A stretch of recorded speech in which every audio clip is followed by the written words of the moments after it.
Tēnā koutou, tēnā koutou, tēnā koutou katoa. Good afternoon, ladies and gentlemen. I'm Dr. Romuald Edward Rudzki, and this is the last speech I'm going to make for New Zealand First, to ask for your party vote. There was a time when New Zealand had a set of beliefs and values that were the envy of the world. Values of treating everyone equally, of giving everyone a fair go, of helping your neighbour out, of honesty, and being able to trust other people. And how were these values expressed?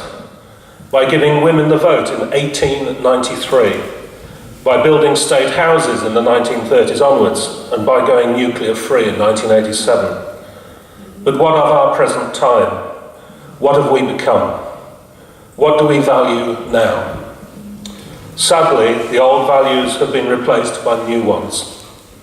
In housing, the right of every person to have a home has been replaced by the right of every foreign speculator, landlord and bank to rort and make money out of this most basic human need. Sucking money out of the productive economy and making people slaves to debt for the rest of their lives.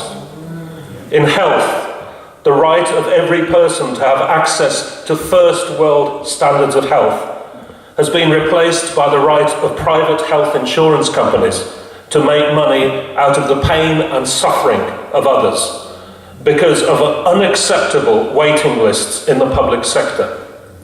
In education, the right of every child to receive a free world-class education has been replaced by parents having to make additional payments, and where tertiary students take on enormous amounts of debt.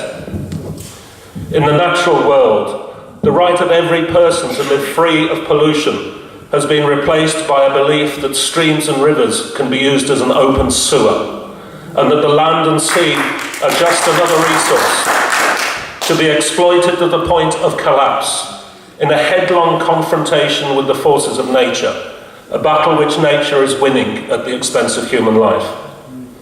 Everywhere around us, the old values which serve New Zealand so well have been replaced by the new values which serve only the interests of the powerful, whether it is the selling of land to foreign buyers or the privatisation of electricity companies so that prices rise, power cuts increase, and we spend more time in darkness.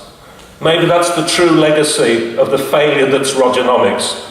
We all get to spend more time in the cold and the dark. So, I have this to say. The greatness of a nation comes not from how much wealth the rich own, but how much money the poor have in their pocket. The greatness of a nation comes not from how free the powerful are to exploit the weak, but how much freedom the weak have to be protected from the abuses of power. Abuses by the state, by government, by employees, by employers, by corporations, and even each other. If freedom has any meaning, it has to be freedom from debt, freedom from sickness, freedom from ignorance, freedom from fear, freedom not as the license to do what the hell you want, but the freedom to do the right thing, which is good for everyone, both now and in the future. The greatness of a nation comes not from how we treat the rich, the famous, the stars, the winners, but how we treat those at the very bottom of society, those who have incurable illnesses, those in despair who contemplate suicide as their only way out, those homeless who are the casualties of a brutal housing market, those beggars who need a better place than the street, or those who have fallen into drug addiction who need treatment. I say to you that the function of every government is to relentlessly improve the condition of its people, year after year, and not to make matters worse as happens now. So, beware all those politicians who do not improve your life from one year to the next, or who fail to remind you of how they did on the promises they made last time. Beware all politicians who believe that by serving their own interests, they serve yours. Beware all politicians who tell you pretty lies, and do not disclose the truth, or even bother to collect the information which would let you find out what the truth actually is. But above all, beware of all politicians who seek to transfer democratic powers to their own unelected friends and masters, both here and overseas. Politics is too important to be left to politicians, because politics is that daily job we all need to do in order to defend ourselves from the selfishness and madness of others.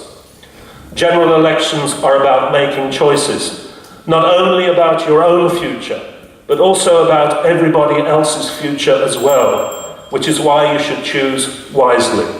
In closing, I therefore hope that we may all have the courage to make the right choice for a better future for New Zealand and everyone who lives here. Thank you.